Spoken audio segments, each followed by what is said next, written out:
The Galactic Council had existed for 12,000 years before humanity ever reached the stars. It was an ancient institution, built on the foundations of power and pride. 17 species held seats in the Great Chamber on Nexus Prime, a massive space station that floated at the center of known civilization. These species considered themselves the masters of the galaxy. They had conquered, they had built, and they had decided long ago that they knew best how the universe should be run. When the human vessel Distant Hope appeared at the edge of Council space, it was met with curiosity and suspicion.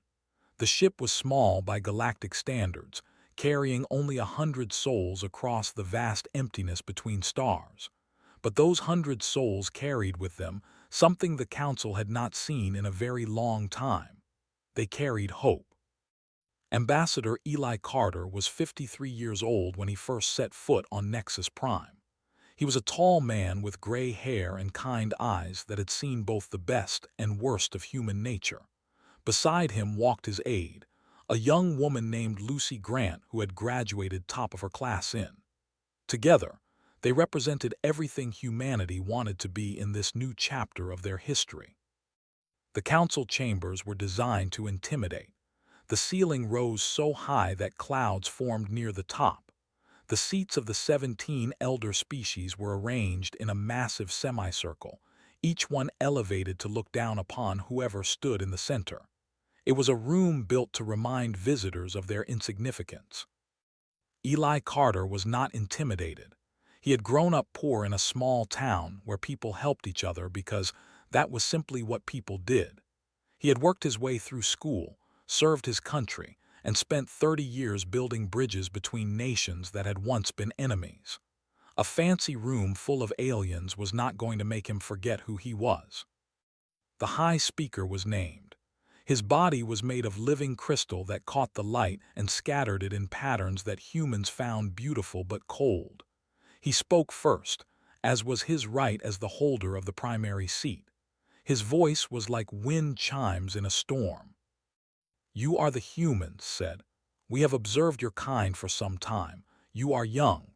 Your species has existed for barely a moment by our standards. Your technology is primitive.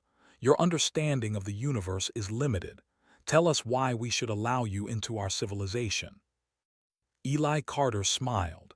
It was a warm smile, the kind that made strangers feel like old friends.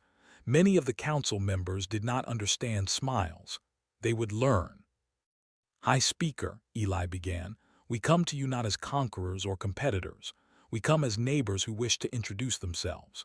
Humanity has made many mistakes in its history. We have fought wars. We have caused suffering.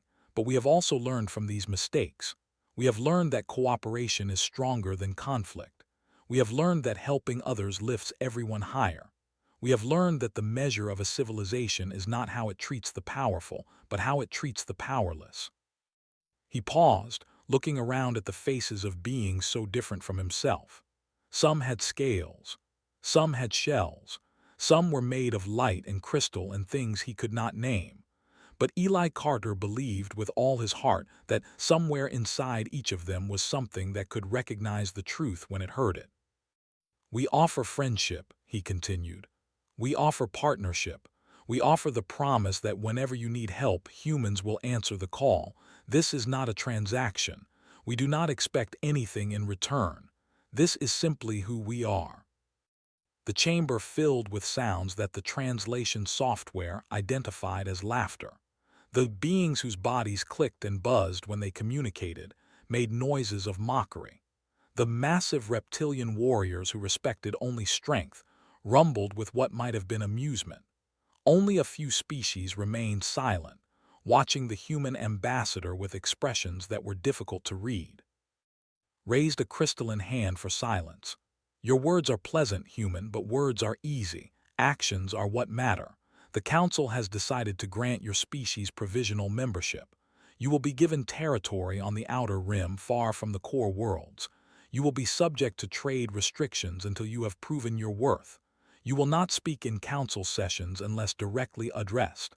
These are the terms. Do you accept?" Lucy Grant leaned close to Eli and whispered, "They're treating us like children. Like we're not even worth taking seriously. Eli nodded slightly but kept his smile in place. Yes, they are, and we're going to prove them wrong, not by fighting, not by complaining, by being exactly who we said we are. He turned back to the council and bowed his head in a gesture of respect. We accept your terms, High Speaker. We thank the council for this opportunity. We will not disappoint you. As they left the chamber, Lucy could not hide her frustration. They laughed at us, Eli. They think we're nothing. Eli put a gentle hand on her shoulder. They think we're nothing because that's how they measure worth, by power, by age, by how much you can take from others, but that's not how we measure worth. We measure it by what we give, by how we help, by the friends we make along the way. Give it time, Lucy. Give it time. Humanity settled into its assigned territory with a determination that surprised many observers. The outer rim was considered worthless space, filled with barren worlds and dying stars. The council had given it to humans as an insult, a way of showing them their place in the galactic order. But humans saw something different. They saw opportunity. They saw worlds that could be made green with effort and care. They saw neighbors who had been similarly dismissed by the great powers at the center of civilization. Dr. Cole was among the first wave of colonists to arrive on New Montana, a rocky world that the council surveys had marked as barely habitable. He was a man who had dedicated his life to understanding the incredible diversity of life in the universe. What he found on the outer rim broke his heart. There were an aquatic species with delicate features and gentle souls. They had been members of the council once, thousands of years ago, before their civilization declined and they were pushed to the margins. When a plague swept through their ocean worlds, they had begged the council for medical assistance. The council had debated the matter for 6 months while millions died. In the end, they had decided that the cost of helping was too high. There were small furry traders who moved between stars in ships that were held together by hope and determination. They were forced to pay tribute to thee for the simple privilege of existing in council space. When asked a merchant why they tolerated such treatment, the little creature had looked at him with sad eyes and said, "What choice do we have? No one else will protect us." Began documenting everything he saw. The exploitation, the neglect, the casual cruelty of species that had forgotten what it meant to struggle. He sent reports back to Earth, reports that were read by people who still remembered what it felt like to be the underdog. And slowly, quietly, humanity began to do what humanity had always done best. They began to help. 5 years had passed since humanity first entered council space. In that time, the humans had built 12 colonies on worlds that others had abandoned. They had established trade routes with species too small to interest the great powers. They had made friends in places where friendship was considered worthless, and they had watched, with patient eyes, as the council continued to ignore them. Then the disaster came. There was called a massive planet with a core of unstable metals that had given the reptilian species both their strength and their greatest weakness.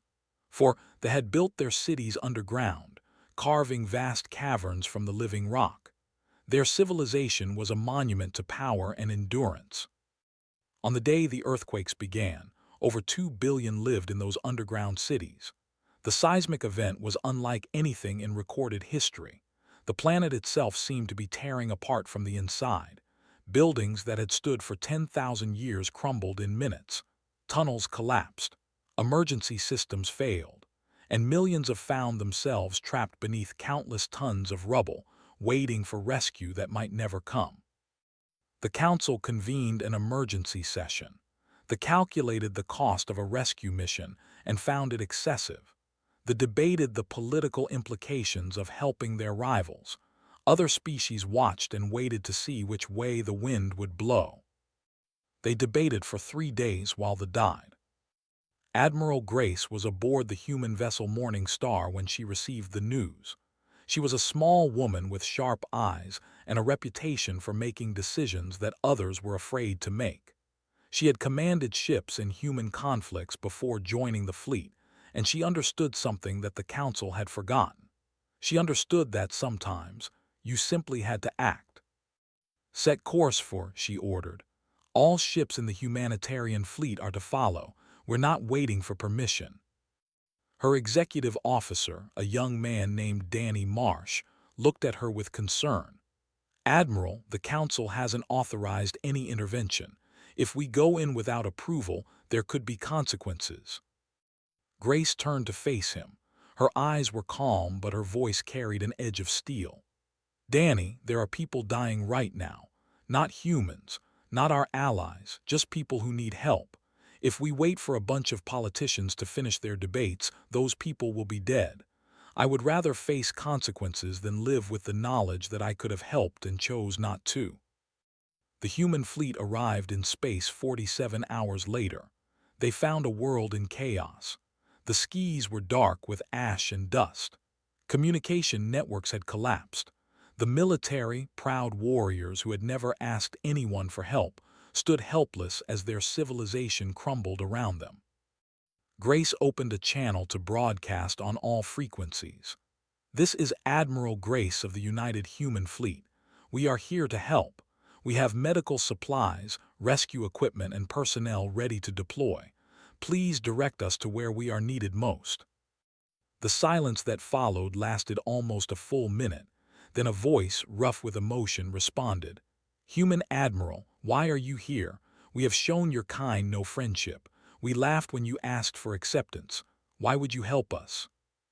Grace smiled, though no one could see it. "Because you need help. That's all the reason we need." The rescue operation lasted for 6 weeks. Human ships descended through the toxic atmosphere, carrying teams of engineers and doctors and ordinary people who had volunteered to risk their lives for strangers. They worked alongside rescue teams, sharing technology and techniques without hesitation. Danny Marsh found himself assigned to a collapsed residential district in the city of. The tunnels were unstable, the air was thin, and every moment brought the risk of further collapse. But somewhere in the darkness, his scanner showed life signs. Someone was alive down there. He crawled through spaces that seemed too small for his body. He dug through rubble with his bare hands when his equipment failed. For 6 hours, he pushed deeper into the ruins, following the faint signal of someone who was still fighting to survive. The survivor was a young warrior named. He was barely conscious when Danny reached him, his massive body crushed beneath a fallen beam. By all rights, he should have been dead, but they were stubborn and was more stubborn than most. Danny worked for another 2 hours to free him. When he finally pulled the young warrior into open air, looked up at this small human creature who had risked everything for a stranger. His eyes, golden and ancient, held a question that his voice could barely form. "Why?" Danny Marsh sat down beside him, exhausted beyond words. He thought about the question. He thought about all the times in human history when people had asked that same question, when someone had helped without expecting anything in return.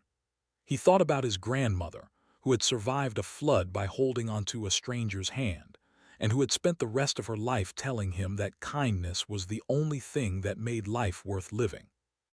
"Because that's what people do," Danny finally said. "We help each other. It's not complicated." Did not understand.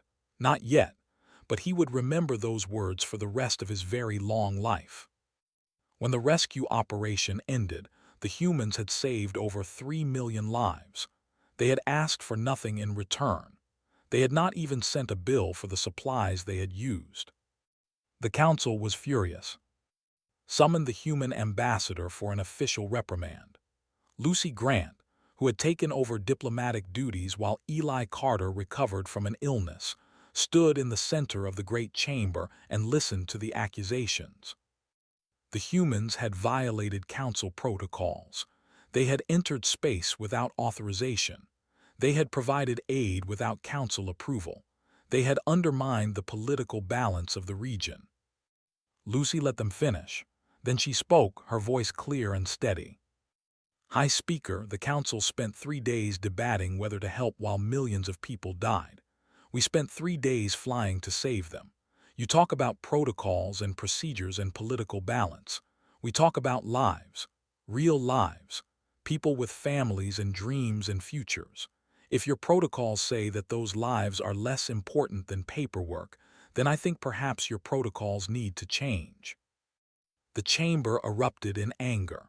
The demanded sanctions. The called for humanity's provisional membership to be revoked. Only the remained silent, watching the human woman who spoke without fear. In the end, the council imposed minor penalties. Trade restrictions were tightened. Human ships were banned from certain sectors. Official warnings were placed in humanity's permanent record. But they remembered who came when they needed help. They remembered who crawled through darkness to save their children. And in the years that followed, whenever the council voted against humanity, there was always one voice of dissent. The humans continued their work. They helped to develop new medical technologies. They protected trade convoys from pirates. They built relationships with species that the council had forgotten existed. Eli Carter, recovered now and back at his post, watched his people with quiet pride. He knew that the council would never accept them as equals. He knew that every act of kindness would be met with suspicion. But he also knew something that the council did not understand. He knew that kindness was contagious, that every life saved, every hand extended, every moment of genuine compassion created ripples that spread further than anyone could predict. He knew that humanity was planting seeds in the cold soil of the galaxy, seeds that might take generations to grow, but that would one day bloom into something beautiful. He did not know that those seeds would be watered with blood before the flowering came. 23 years had passed since humanity first reached for the stars. In that time, they had built something remarkable on the edges of council space. Their colonies were not wealthy by galactic standards, but they were alive with the energy of people who believed in what they were building. Children grew up on worlds their grandparents had never imagined. Families put down roots in soil that had once been barren. Communities formed around shared hopes and shared struggles. Harvest's End was one of these communities. It was a small agricultural world on the very edge of human territory, home to 3,000 settlers who had chosen to build their lives far from the comforts of Earth. The planet had good soil and clean water and skis that turned gold at sunset. It was, by any measure, a peaceful place. Carol had come to Harvest's End 15 years ago, when she was young and idealistic, and believed that the best way to change the universe was to teach children how to dream. She had built a school with her own hands, working alongside parents and neighbors who shared her vision. Every morning, she stood in front of her classroom and looked at the faces of the next generation, and she felt that all the sacrifice had been worth it. Her students were a mix of backgrounds and cultures, children whose families had come from every corner of Earth seeking something new. They learned mathematics and science and history. They learned about the stars and the species that lived among them. And they learned, from Carol and from their parents, that helping others was the highest calling a person could answer. They had ignored Harvest's End for 20 years. It was a small world with no strategic value, exactly the kind of place they considered beneath their notice. But then their surveyors discovered something beneath those peaceful farms. Rare minerals, the kind that could be sold for fortunes in the core worlds. Suddenly, Harvest's End became very interesting indeed. The demand came without warning. Human colonists were ordered to evacuate within 30 days. The world had been reclassified as territory. Any humans who remained after the deadline would be considered illegal occupants. The humans refused. They had legal claim to this world.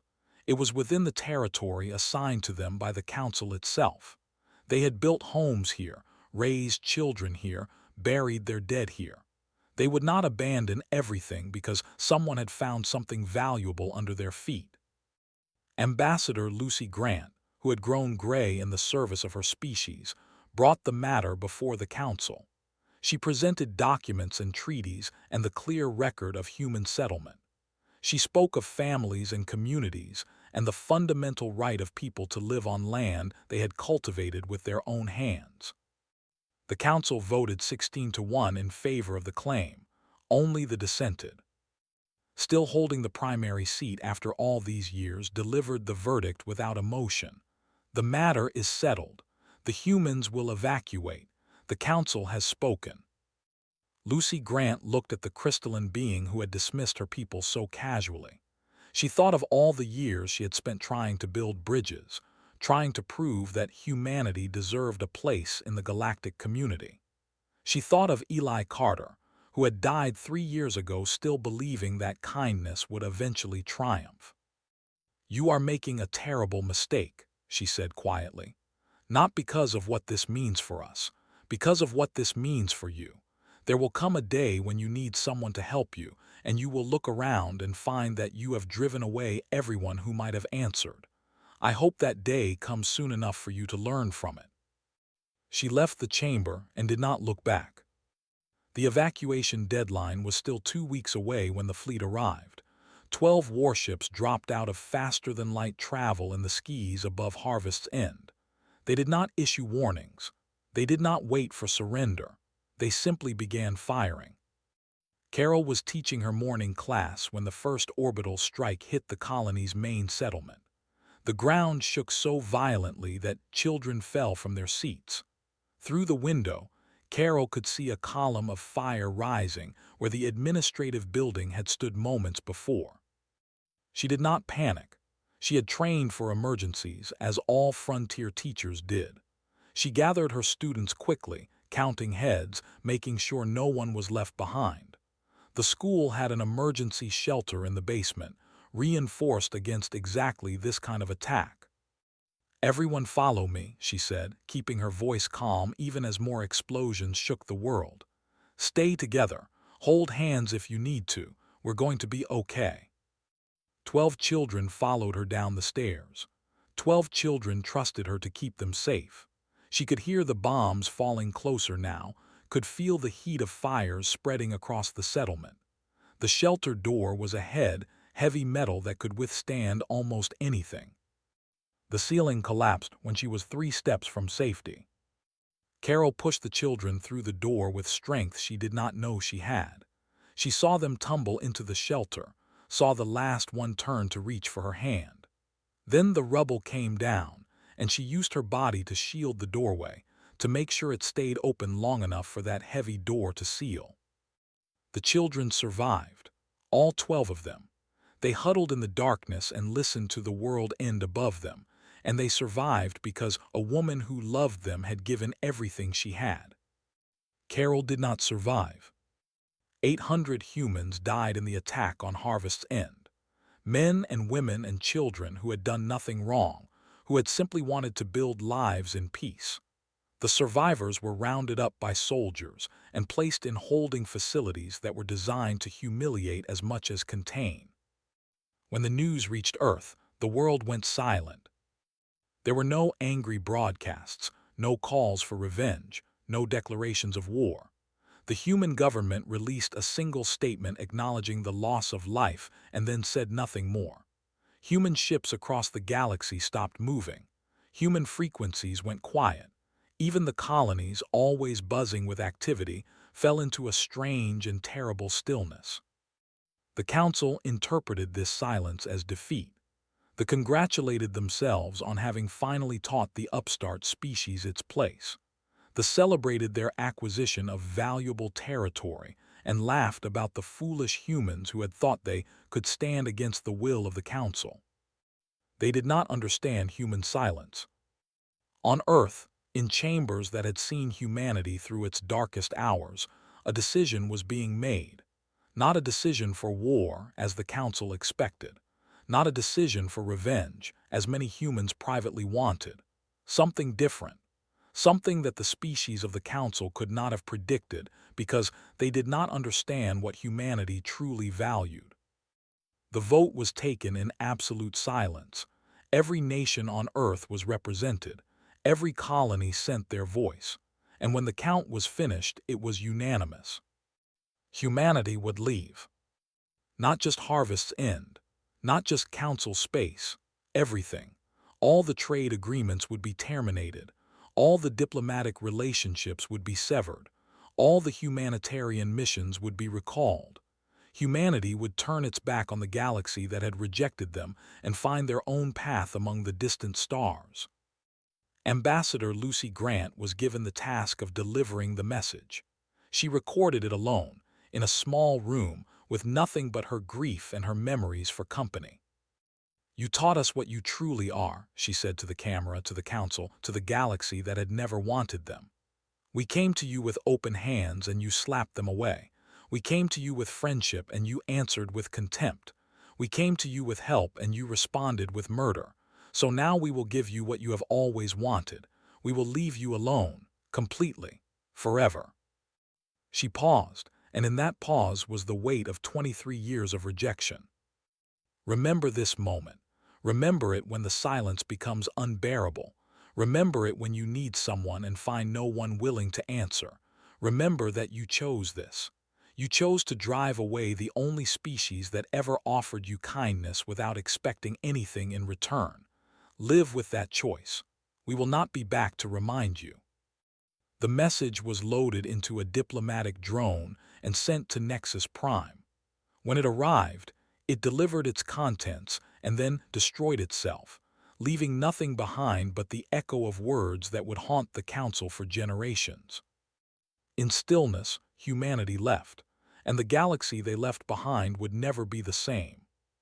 The first sign was the silence. Human frequencies had always been noisy. Music and laughter and the constant chatter of a young species exploring the wonders of the universe. Other species had found it annoying, this endless noise that humans seemed incapable of controlling. Now that it was gone, the emptiness it left behind was somehow worse. Was the first to notice something was wrong. The old warrior had maintained contact with Danny Marsh for nearly 20 years, exchanging messages about their lives and their families and the strange friendship that had grown between them. Danny had saved his life in the ruins of, and that debt had slowly transformed into something deeper, something that the Council species did not have words for. When his messages went unanswered, felt a cold weight settle in his chest. He tried different channels. He contacted human colonies he had visited. He reached out to diplomatic offices that had once been happy to hear from him. Nothing. Everywhere he looked, there was nothing. The notice next. Their people had come to rely on human medical expertise in the years since humanity had helped them survive the Second Plague. Human doctors had trained physicians. Human researchers had worked alongside them to develop treatments for diseases that had once been death sentences. When the humans left, they took that knowledge with them. A new sickness appeared in the oceans 3 months after the withdrawal. It was not the same as the plagues that had come before, but it spread just as quickly. They sent desperate messages to the Council, begging for the help that humans had once provided freely. The Council debated, they calculated costs, they discussed political implications, and while they debated, they died. 40 million perished before the plague burned itself out, nearly a quarter of their remaining population. The survivors looked to the stars and wondered why the humans had abandoned them, not understanding that humanity had not abandoned them at all. Humanity had simply been driven away by the very Council that now refused to help. They were next to fall. Without human patrol vessels escorting their convoys, the pirates returned with a vengeance. They who were supposed to protect the trade routes they taxed so heavily did nothing. Within 6 months, they had lost their entire merchant fleet. Without trade, their economy collapsed. The little furry creatures who had once moved between stars became refugees, begging for scraps on stations that had once welcomed their goods. On Nexus Prime, the Council continued as if nothing had changed. They spoke of stability and order. They counted their profits from the minerals of Harvest's End. The other species nodded along, afraid to speak against the powers that controlled their fates. But cracks were beginning to show. Human technology had spread further than anyone realized. During their years in Council space, Humanity had shared their innovations freely, never thinking to keep secrets from those they considered friends. Medical equipment designed by human engineers kept hospitals running across dozens of worlds.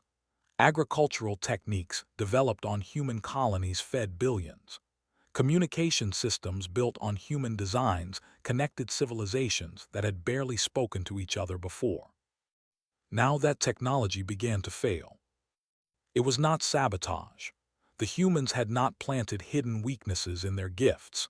It was simply that machines break down, and the people who knew how to fix them were gone. Human technicians had trained local workers, but there were never enough of them, and the training had been interrupted when humanity. A medical station lost power during a critical surgery. A communication network went dark for 3 days. A dozen smaller species found themselves unable to maintain the systems that their societies had come to depend on. The council blamed the humans, of course. They called it an attack, a revenge plot designed to bring down galactic civilization. They spoke of human treachery and human vindictiveness. They convinced themselves that the species they had driven away was now trying to destroy them from beyond the stars. They never considered that humanity had simply been helping, and that when help is rejected, the helper eventually stops trying. 5 years after the withdrawal, the first wars began. They had always been aggressive, but human presence had kept them cautious. Now, with no one to witness their actions, they began expanding into territories they had long coveted. The worlds fell first, already weakened by economic collapse. Then the still recovering from plague found warships in their skis. The council debated sanctions. The council discussed responses. The council did what the council had always done, which was talk while others suffered. Watched the chaos spreading through council space and felt something he had not felt since his youth. He felt rage. He had tried to warn them. After the human withdrawal, he had stood before the council and spoken of the debt they owed to the species they had driven away. He had told them about Danny Marsh, about the human who had crawled through darkness to save a stranger. He had begged them to reconsider, to reach out to humanity before it was too late. They had laughed at him, the great warrior brought low by sentiment. They had called him weak, corrupted by human influence. They had removed him from his military position and sent him into what amounted to exile. Now from his exile, he watched everything fall apart. The High Speaker died 10 years after the withdrawal. Had held power for centuries, his crystalline body seemingly immune to the passage of time. But even crystal can crack under enough pressure, and the pressure of watching his carefully constructed order crumble was more than he could bear. His last words, recorded by the speakers who attended his final moments, were a question that no one could answer. Where did we go wrong? The new leadership was no better. They blamed external forces for their problems. They tightened their grip on power. They built walls instead of bridges and wondered why they felt so alone. 20 years after the withdrawal, the empire collapsed in civil war. The minerals from Harvest's End had made certain families wealthy beyond imagination, but wealth without wisdom is poison. Rival factions fought for control of resources that became worthless when there was no one left to trade with. The worlds they had conquered rebelled. The slaves they had taken rose up. The structure they had built on exploitation and cruelty came tumbling down, and there was no one to catch them when they fell. 30 years after the withdrawal, received a message that changed everything.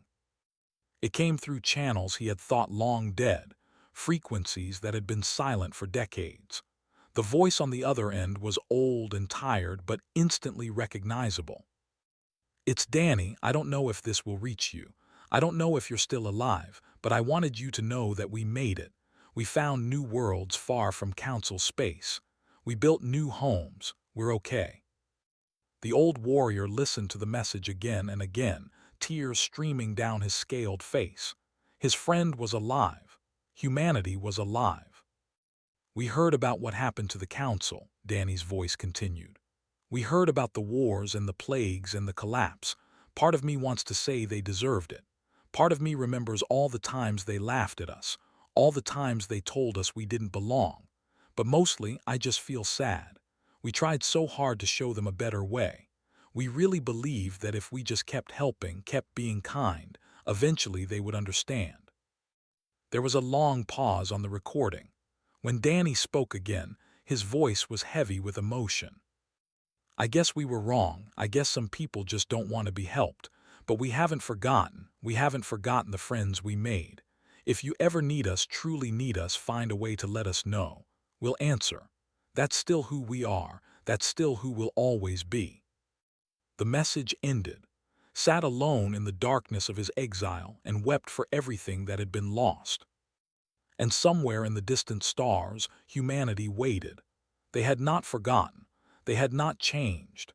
They were simply waiting for the galaxy to learn what they had tried to teach from the very beginning. 50 years had passed since humanity left Council space. Half a century of silence. Half a century of consequences. The Galactic Council still existed, but it was a hollow thing now, a shadow of the institution that had once ruled known civilization. The Great Chamber on Nexus Prime, where 17 species had once debated the fate of trillions, now held only 5 delegations. The others had collapsed or withdrawn or simply stopped answering calls. Stood at the center of that chamber, ancient and but still standing. He had outlived most of his generation. He had watched his people suffer through wars they did not start and plagues they could not stop. He had carried the weight of a debt he could never repay. Now he was asking the remnants of the council to do something they had never done before. He was asking them to admit they were wrong. "We must find the humans," he said, his voice rough with age but still carrying the strength of conviction. "We must find them and beg them to return." The chamber was silent. The species that remained were tired, broken, humbled by decades of disaster. The arrogance that had once filled this space had been burned away by hard lessons. Spoke one of the few who still held position in the restructured government.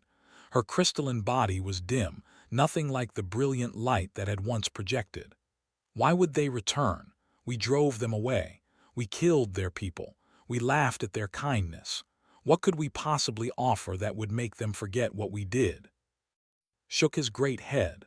"We cannot make them forget. We should not want them to forget. We should want them to see that we have learned, that we understand now what we refused to understand then, that we are ready, finally, to be the neighbors they always wanted us to be." "And if they refuse," they asked, "if they have built their own civilization among the distant stars and want nothing more to do with us?" "Then we will have tried," answered, "and that will be more than we did the first time they reached out to us." The vote was taken. It was unanimous. A ship would be sent, crewed by representatives of every remaining council species, to search for humanity and deliver a message of reconciliation. Insisted on being part of the crew despite his age.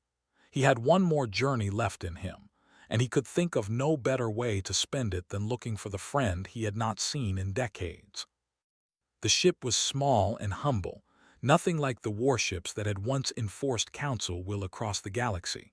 It carried no weapons, only supplies and the desperate hope of beings who had finally learned what they should have known all along. They traveled for months through empty space. They followed rumors and whispers, traces of human activity that led them further and further from anything they had ever known. The stars grew strange. The darkness grew deeper, and still they pressed on. When they finally found humanity, they did not believe what they were seeing. Human space stretched across hundreds of worlds, cities that touched the clouds, ships that moved between stars with technology the Council could not comprehend, billions of people living and working and building something magnificent. And they were not alone. They were there.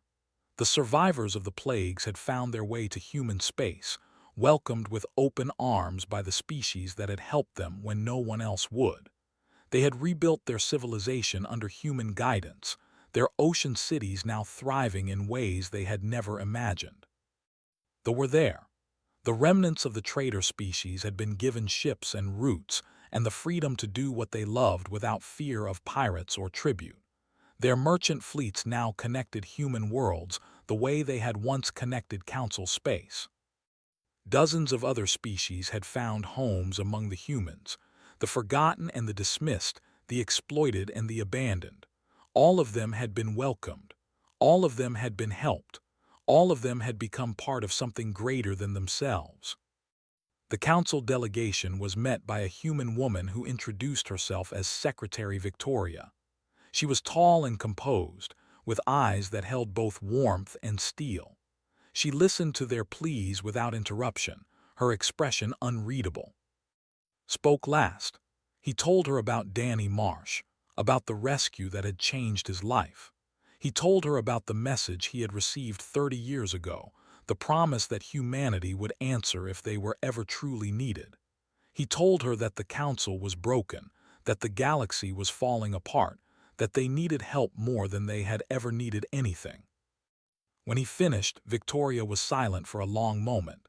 Then she spoke, and her words carried the weight of generations. My grandmother was named Carol. She was a teacher on Harvest's End. She died getting children to safety while your council's allies bombed her school from orbit. My father was one of those children. He grew up in a holding facility, treated like an animal by species who considered themselves civilized. He carried the scars of that treatment until the day he died. The council representatives could not meet her eyes. There was nothing they could say to make those facts less terrible. Humanity has not forgotten what was done to us, Victoria continued. We never will. Every child in human space learns about Harvest's End. Every child learns about the council that laughed at our kindness and repaid our help with murder. It is part of who we are now. Felt his hope dying. He had come so far, held on so long, and it would end like this, with rejection, with the justice that his people had earned through their cruelty. But Victoria was not finished. We also teach our children something else, she said. We teach them that Carol did not die because she hated the people who were bombing her world. She died because she loved the children in her care more than she feared the darkness. We teach them that kindness is not weakness, that helping others is not foolishness, that building a civilization on compassion creates something stronger than any empire built on fear. She stood, and the weight of human history stood with her. You may return to your council and tell them this. We will not come back to be part of your civilization. We have built something here that is worth more than anything you could offer us. But the promise my great-grandmother made, the promise that humanity has always kept, still stands. She looked at, and for a moment her expression softened. If the day comes when you truly need help, when you face a crisis that threatens your existence, when you have no one left to turn to, send a message. We will answer. Not because you deserve it, not because we have forgotten what you did, but because that is who we are. That is who we have always been, and that is who we will always be. The council delegation returned home carrying knowledge that no technology could measure. They had seen what humanity had built without them. They had seen the thriving civilizations of species the council had abandoned. They had seen proof that there was another way, a better way, and they had chosen wrong. Lived long enough to see the message spread through what remained of council space. He lived long enough to see the first tentative changes, the first leaders who spoke of cooperation instead of domination, the first steps toward becoming something worthy of human friendship.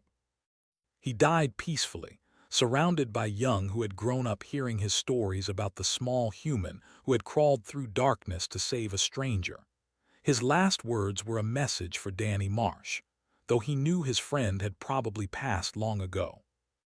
Thank you, he whispered, for teaching us what we should have known all along.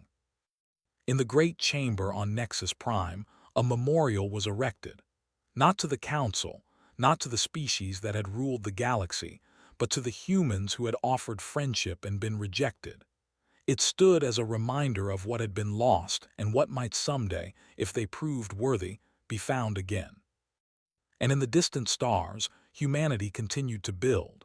They welcomed strangers and helped those in need. They taught their children that kindness was the greatest strength. They looked toward the future with hope, knowing that they had created something that would endure long after the empires of fear had crumbled to dust. In stillness, they had left, and the silence they left behind had finally taught the galaxy what their presence never could. Some lessons can only be learned through loss. Some truths can only be understood when it is too late to change them. The Council had learned its lesson. It had understood its truth. And it would carry the weight of that understanding forever.